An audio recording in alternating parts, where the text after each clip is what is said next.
How do you even make friends as an adult? Are we adults? We'll fact check that later. Hey, and welcome to another episode of Spark for Spark. We are so happy to have you here. I am Amy, and I am joined with the lovely Rachel, and we are here to talk about adulting, or friends with adulting. There we go.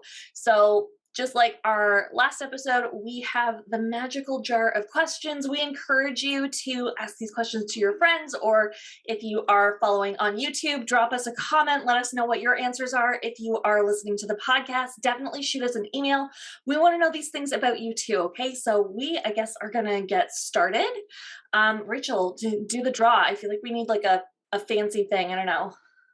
I'll vibe you some directions.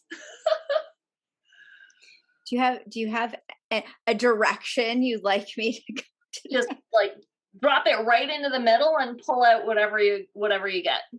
Okay. I'm nervous. It just has the word dessert on it.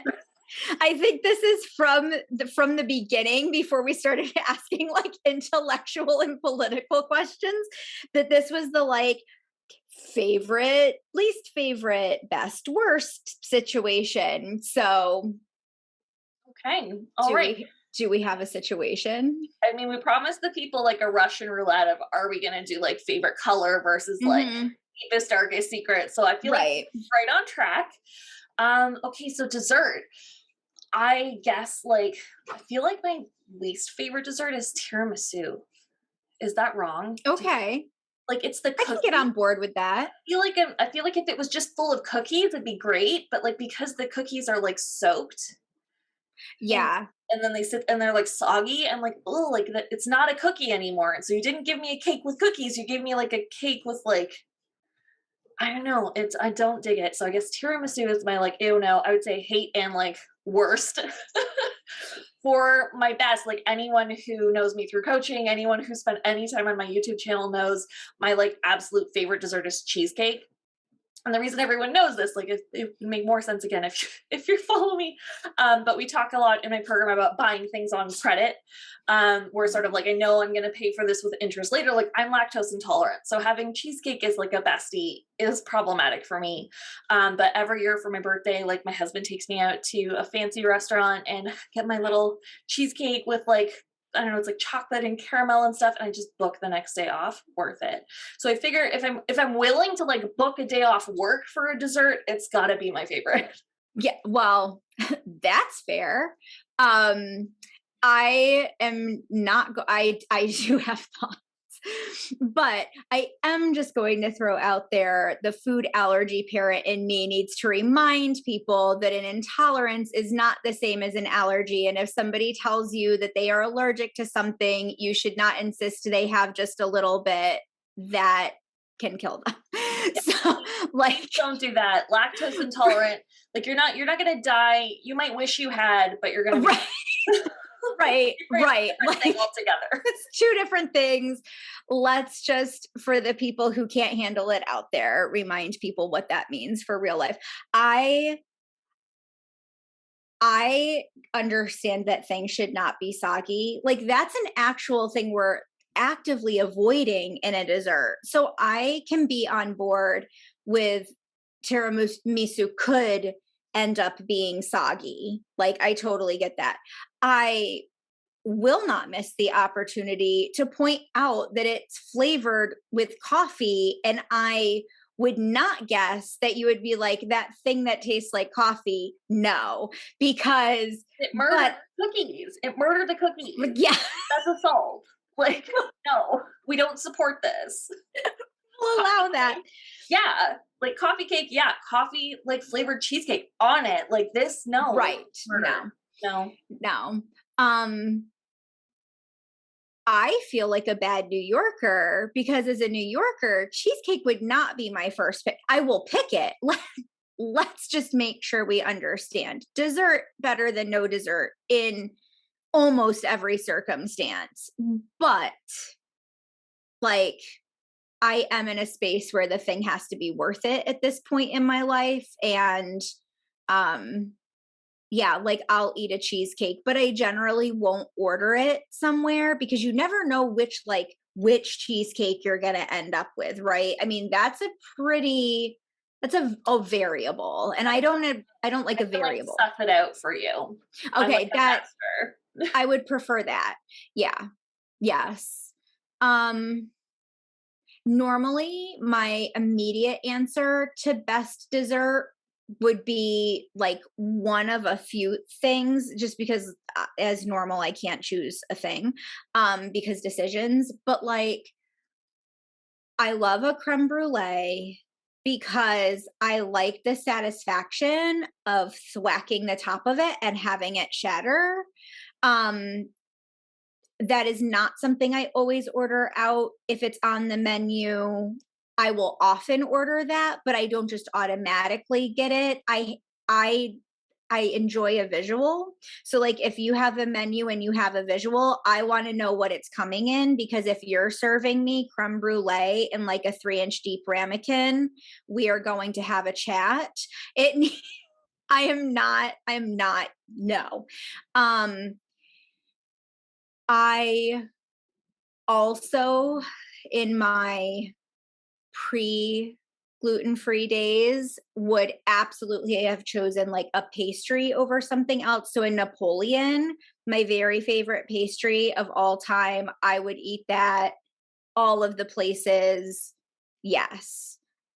Because in New York, it's very easy to find an Italian bakery and go in. And if they've screwed it up, then like that's kind of like a you and God and your ancestors level. Such I can't even help you in that situation. Um, or pie. So like I grew up in like kind of farm food family. Um, we have family that owns farms. And so like eating a piece of apple pie for breakfast with like a piece of sharp cheddar cheese was not out of the question. Um, but I never order pie out because I am very, very, very fussy about the crust, and zero crust out someplace is not that like glassy, like, no, Yeah. we'll fight. I See, this can't. is this is interesting. I hate pie. I will not pie. The only pie that I'll do is like a pumpkin pie, but that's only because it's a vehicle for the whipped cream. That's true. Yeah. Yeah, I can understand that for sure. Um, the thing I would choose last, cake. Every time.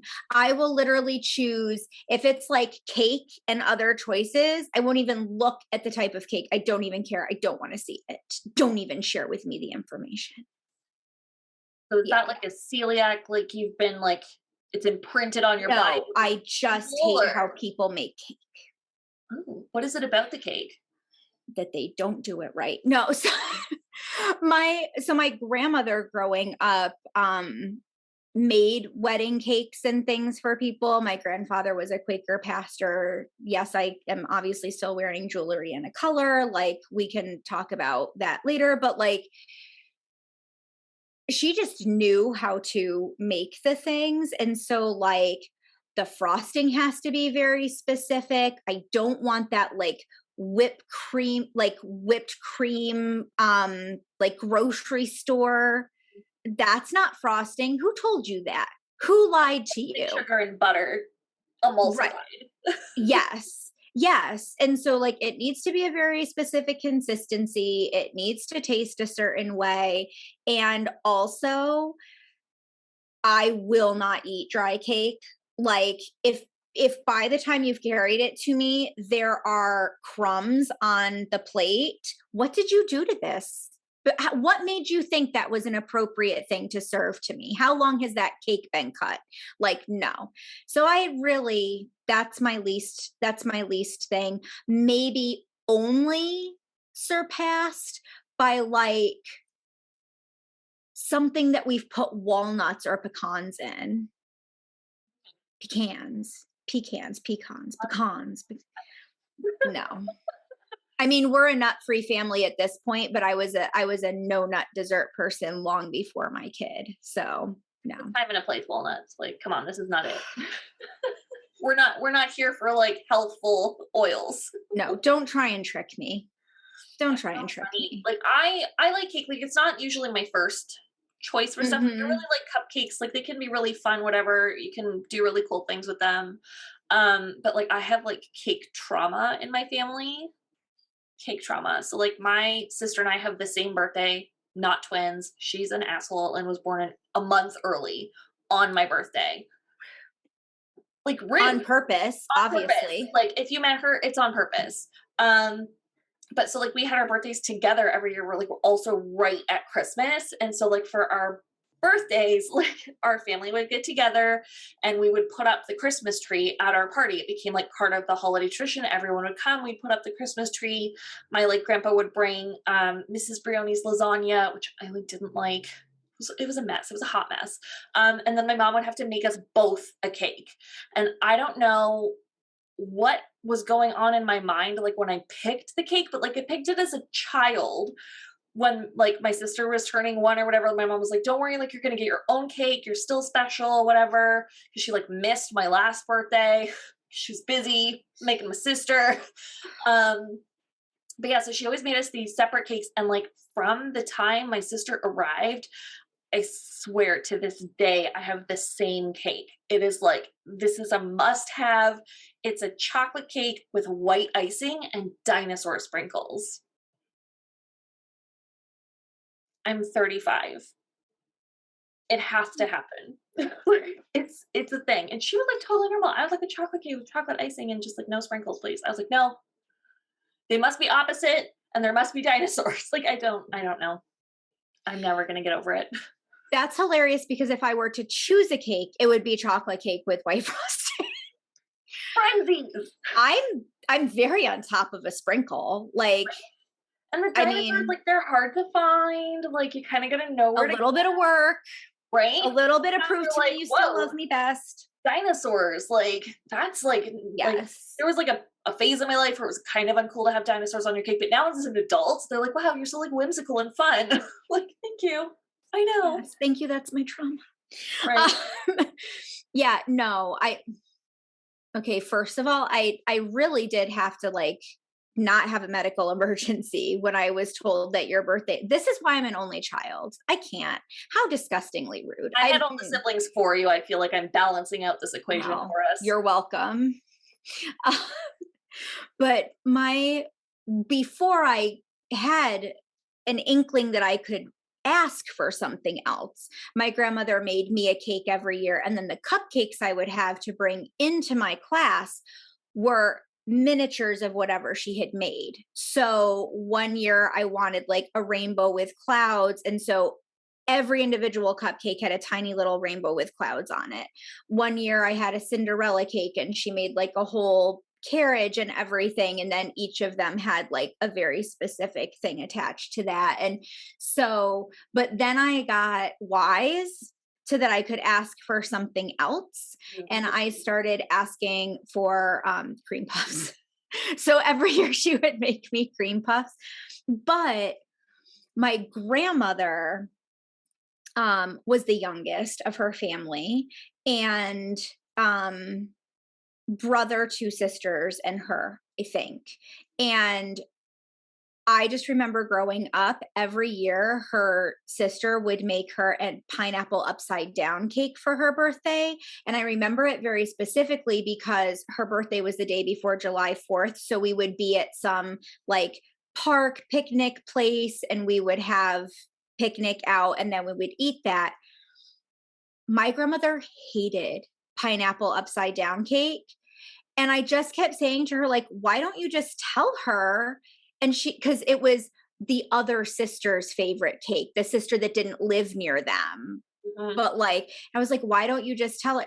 I didn't understand the family dynamic of like not offending a sibling. I was like, I don't understand why you'd put up with that. But It's the same, like, my sister loved this lasagna, I really didn't care for it, but, like, every year for my birthday. We ate this stupid lasagna. And like, I totally get it. Like, my mom was throwing a big party. It was like right before Christmas. She was busy at work. Like, my grandpa just offered to bring it. It was on the way. It was like no big deal for him. Like, I understand now as an adult, like, this was very practical. And also, my sister loved it, and everybody else at the table loved it. I was the only one, and I never said anything. So, like, it's not like somebody was like, oh, like, you don't like it. Why are we having it? Like, I like, you know me, I button my mouth about it. Well, Well, yes. God forbid I inconvenience somebody. Like, I understand the practicality of all of this. Like, I'll just be here with my dinosaur cake. Sorry. It's So fine. sorry. Should I pull Let's move on. Need a minute to recover. Favorite ambient noise? Ooh, oh yeah. I like it. I got this one. So I I love learning. I feel like I'm just gonna be like a lifelong learner. And so I have like two things. If you're gonna go favorite ambient noise, there are two things. There's like sitting in a library and just hearing the pages turn over and hearing people like muttering to each other. Like, I used to study in the library all the time.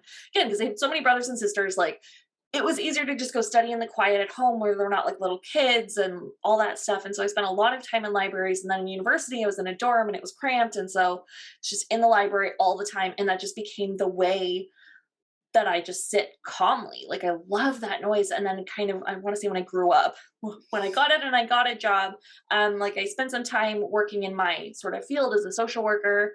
And then I ended up transitioning back into law, which like my whole family works in law. Like, my grandpa started a law firm. My mom grew up working there, and she now is like a legal bookkeeper, accountant person. And so it feels like home. Like, I get how it works. I also grew up in everybody's law firms. And so I transitioned there, and it's the same thing where it's just like the little tapping on the keys, and like no one's supposed to talk, which is weird.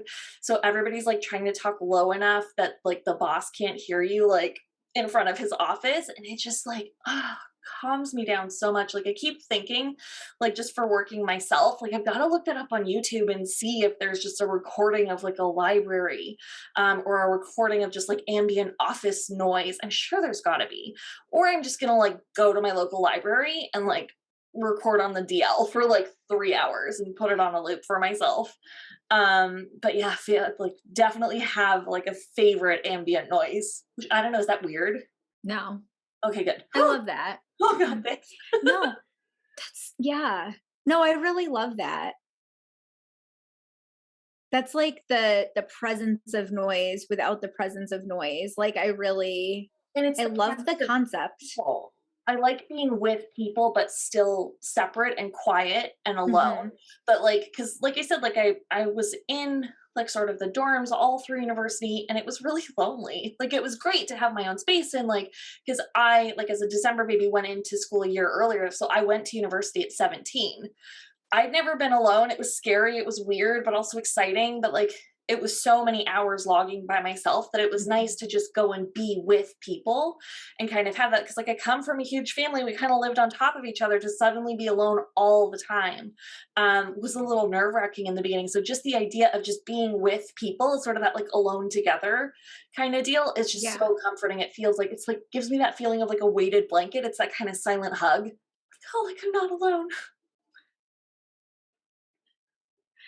I love that. What about you? um, I think I kind of have a few, at least yours were like connected, but I think I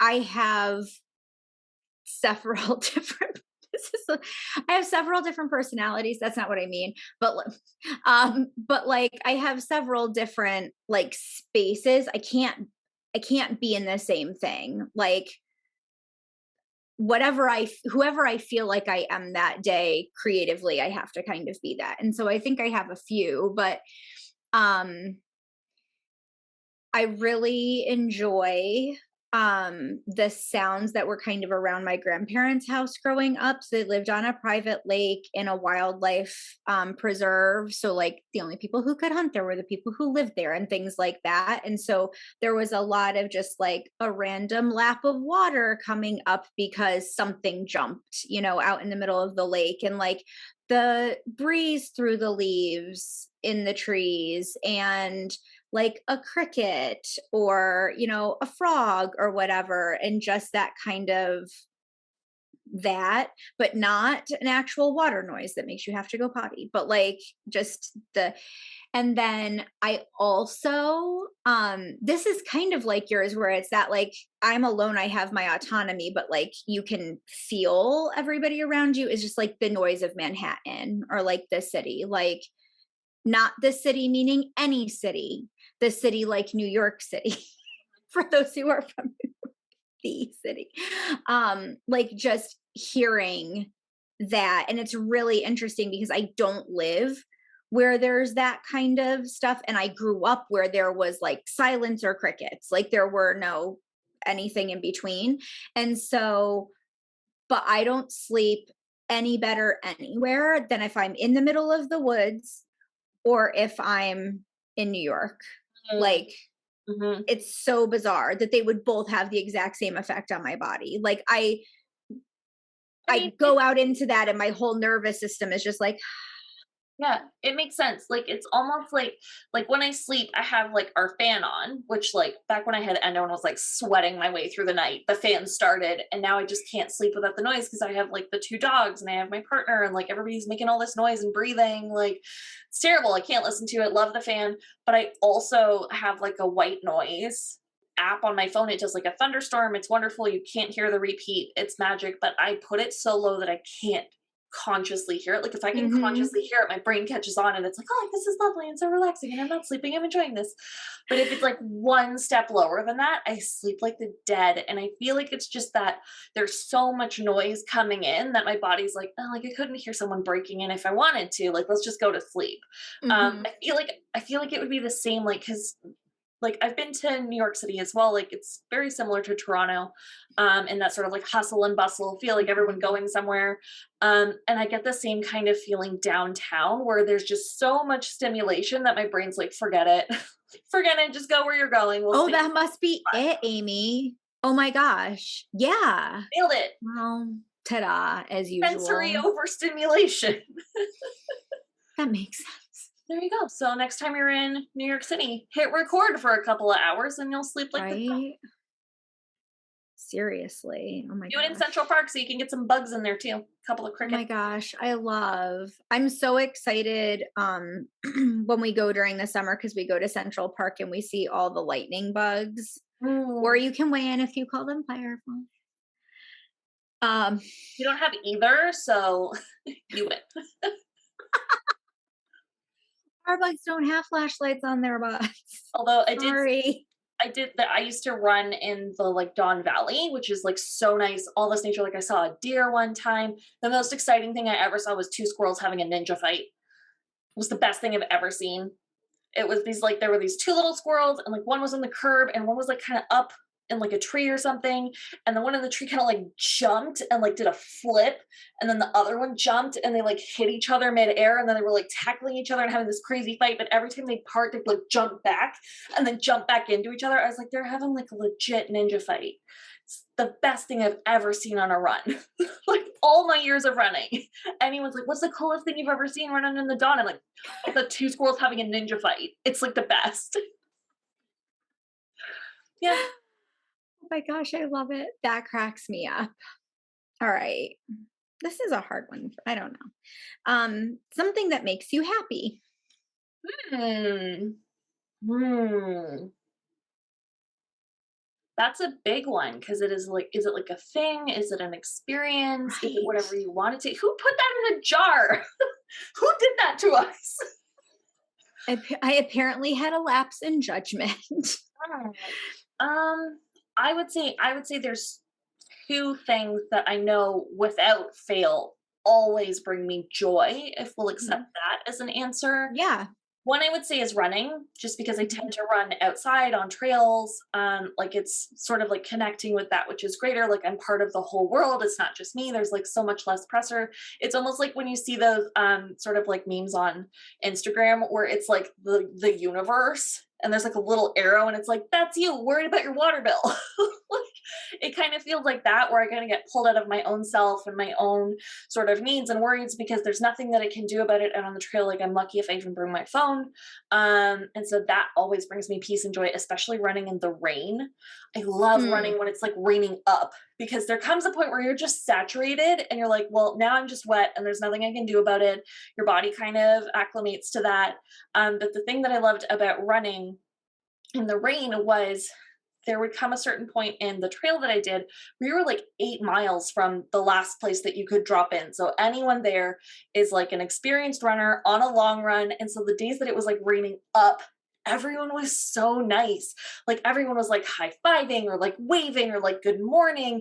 And it was because we were like, oh, like you're one of us, right? Like I love running because it's so inclusionary. Like if both of your feet lift off the ground at the same time and you meant them to do that, you're a runner.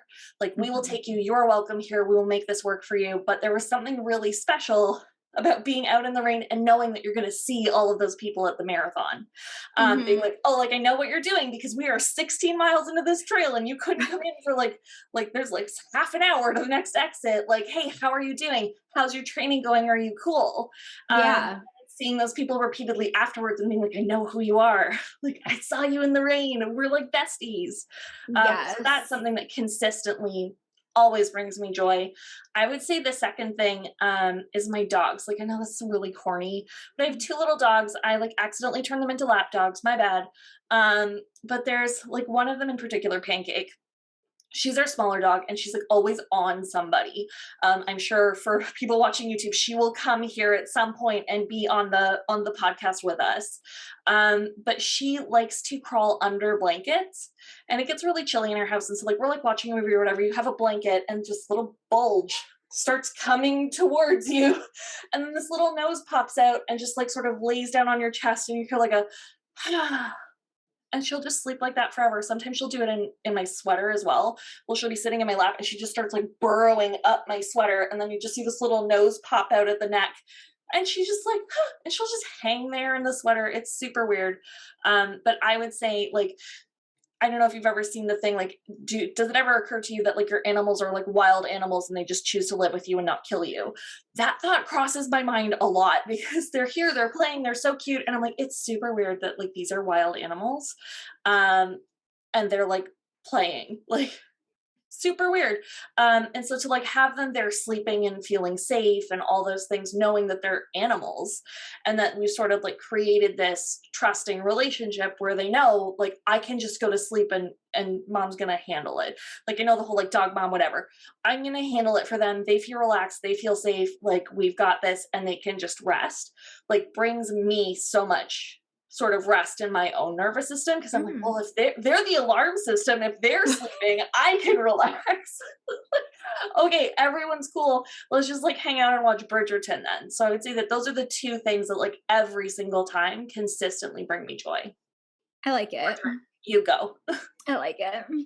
Um, I think um, I'm learning to admit that I like recognition, which I don't think that I ever would have admitted because that would have felt um, very self-absorbed and not humble in my previous life. But like growing up and being in theater, you know, curtain call and taking your bow and having people clap and like people being excited and like enjoying what you just did, whether it was a thing that made them think about something or a thing that finally gave them the trigger for their own emotions to come out that they had been holding in, or um, it was just like fun for that amount of time. Like, I think that makes me happy. Like, you know, a story makes me happy in any way, shape, or form, whether it's hearing somebody's story or telling a story or watching a story or whatever. Finding a TV show that I really, really, really like, because I'm not afraid to admit I like crappy TV too, but like I like real TV. I like watching the actors. I like considering why they made the choice or paying attention to their choices. Like I like analyzing what's going on in front of Like extra me. credit work. Yeah, yeah. Like that makes me really happy. And I think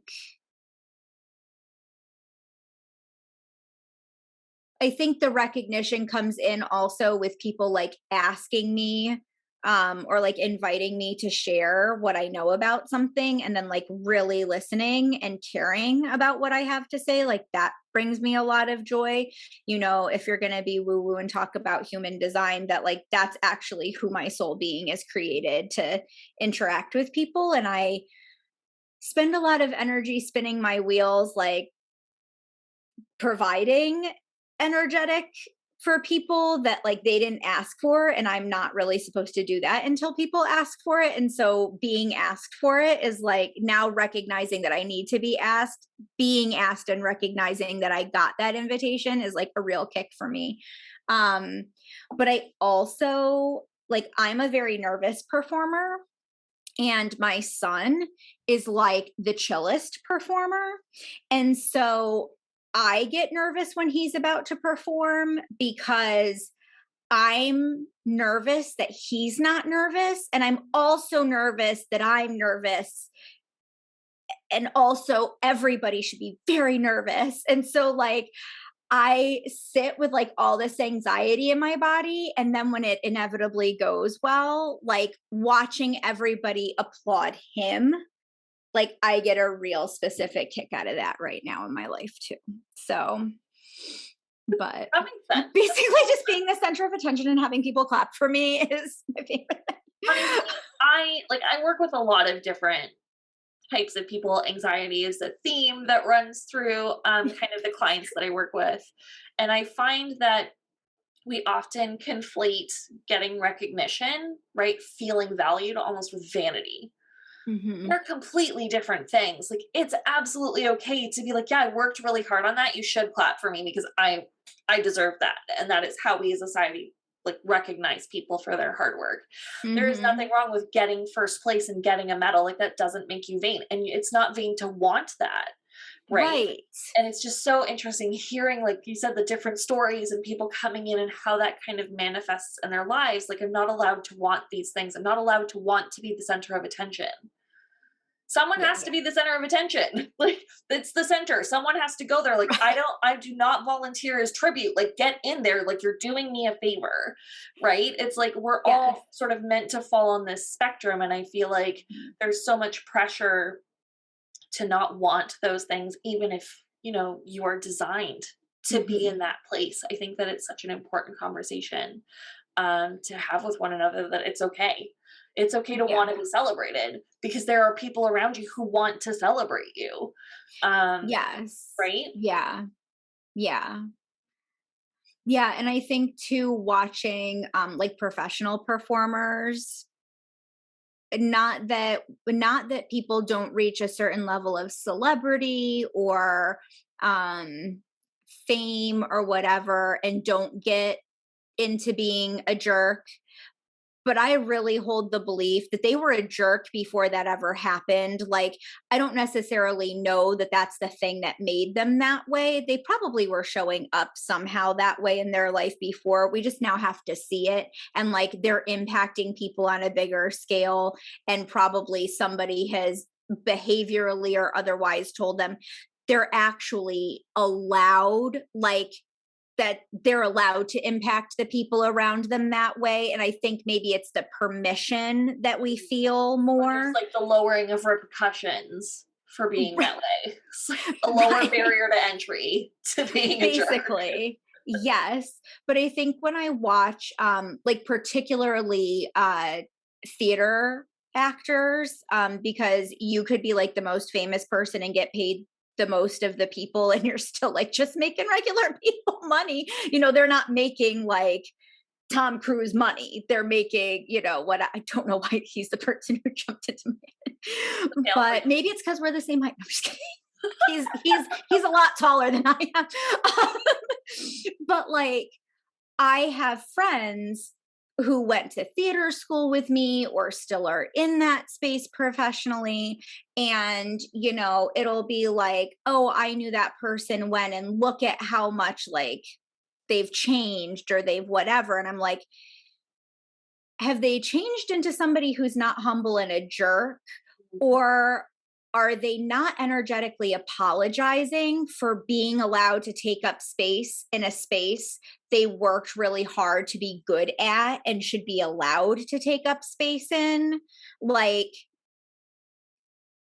is that, are you seeing confidence now, and that's a trauma response for you to see people who are confident, or like you're not confident enough to have gone into the room they entered that made the difference in what happened for them, and you have a feeling about it. And so I think sometimes it's also hearing people's reactions to other people enjoying that I'm like, ooh, should you enjoy that? Like, that's hard to take. But no, you're exactly right. And that also has a lot to do with being an adult and making the type of friends who want to applaud for people.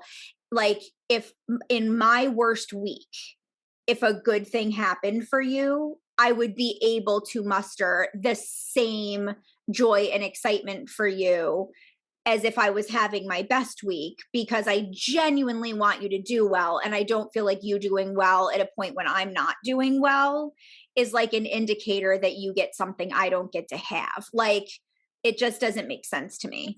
Like you and I work in very similar fields, right? Like Hmm. we're colleagues.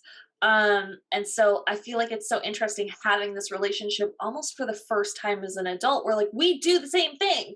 And I will Hmm. still celebrate like wholeheartedly everything you tell me. It's not like when I have these friends who are kind of like peripherally similar to me and it feels like we're Hmm. competing or something. Like it's Hmm. so weird. Like having these very like a smaller group of friends that's very intentional.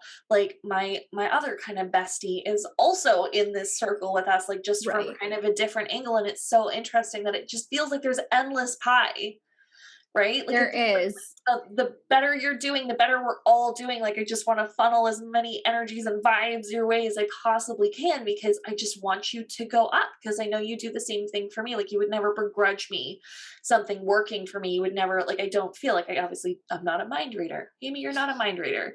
Um but like it feels to me like you're separate, like you're so separate from me that like I'm not envious of you, I'm not jealous, there's like none of those things happening. Like I just want you to go as high as possible and I'm going to give you whatever things I have to give you. Like obviously I have boundaries, whatever, but like if there's something that I can do to lift you up, like I'm more than happy to do that. Like that also consistently brings me joy.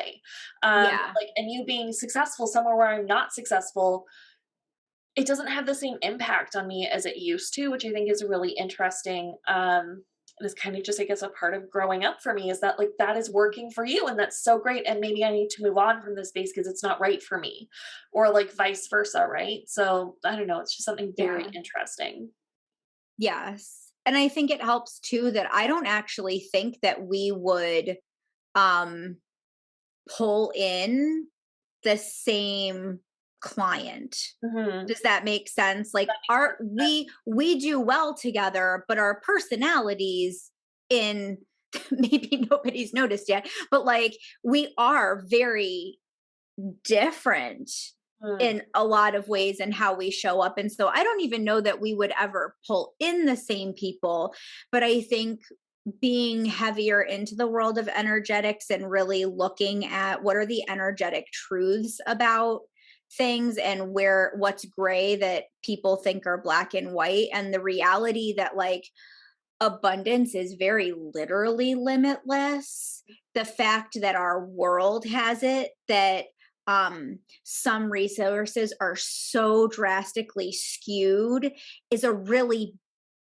bad visual for what is actually a situation. And when you think that person doesn't need that wealth, like you could spread that and everybody could have equal wealth, it's like you don't even have to take anything away from that person for other people to be able to have equal wealth. It's literally existing.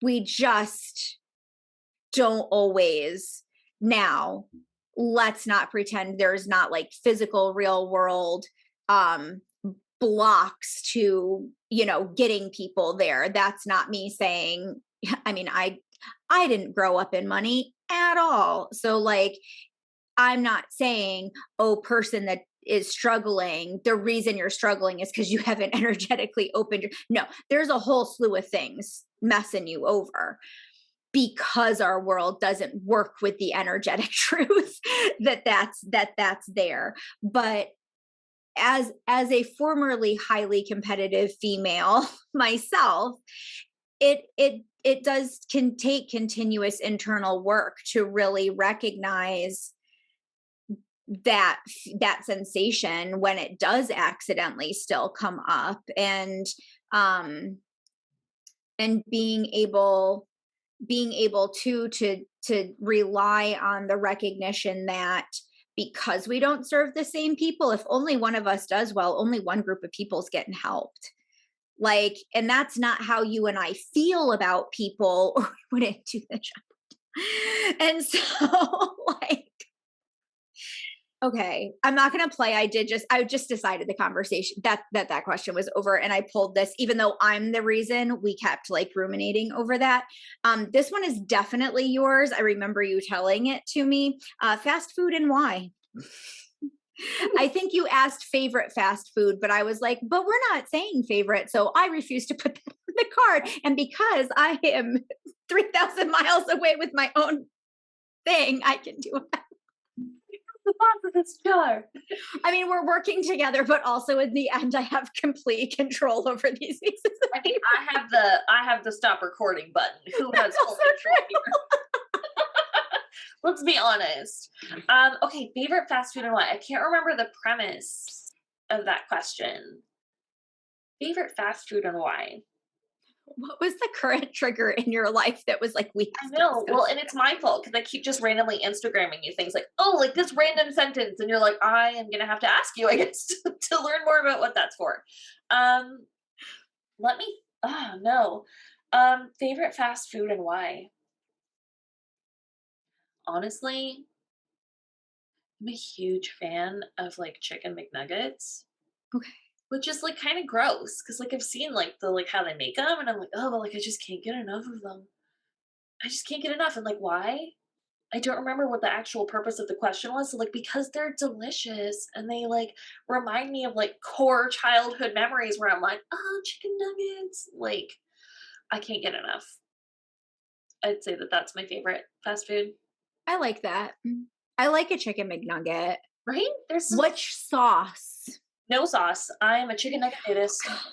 Okay. It's fine. We'll just It's keep so I'll tell you moving. why.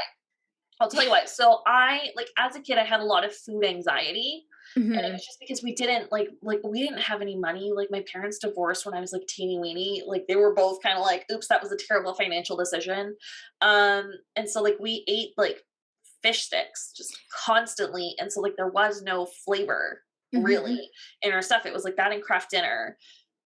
Like, and so I like things really bland. Like I eat my salads naked. Like people comment on Instagram all the time, like, why don't your salads ever have dressing on them? Like, do you not do dressing? And I'm like, well, like they're like, do I not make dressing like for my website? And I'm like, well, here's the situation. Like, because I don't waste food, like I'm going to eat that picture when that picture's done. Right. I don't eat salad dressing because it's too flavorful for my poor little taste buds. So the picture's nude because I'm going to eat it nude. Um, like it was a huge thing when I met my husband. Like we were on a date and he didn't know that I had all these random food anxieties that I had had forever. And he was like, "Oh, like we'll put some avocado on the salad." And I freaked out. Like, and this was like our second date. And he's like, "What is avocado? Like you've never had guacamole?" And I was like, "No, because I'm terrified of avocados. Like I'm terrified." And because I hadn't done any culinary adventures, I still had really sensitive taste buds. So like no spice, like limited, like anything on it because everything was just so flavorful. And so like we did avocado and it like took a bunch of tries for me to try it. Like it was a whole thing. And so it makes perfect sense to me if I'm going like the nostalgia route for my Mhm. favorite fast food that I would never have eaten it with any kind of sauce because they all scared me. Like, because we didn't have them at home. Okay. And so when we That had makes them, sense. I did the safe thing. Like, and so like as an adult, when I'm like kind of trying to go back to that comforting place, it makes total sense. And honestly, I've never tried them with sauce. Well, the sauce only tastes good on that nugget. Like Okay. you can't like eat another nugget with that. Like if you go to the place that we're not saying because nobody's sponsoring us, but if you were to eat a McNugget, um, and then you like had an extra sauce and you brought it home and you were like, I have a chicken tender in my freezer. Not the same. No, Okay. Lucky we had this conversation then. full stop. Absolutely not. Unacceptable. Okay. All right. Now I'm curious. Just sludge, Now trash. I'm gonna like send Eric like a message and be like, "Can you bring home chicken nuggets and also a variety of sauces?" For, No explanation.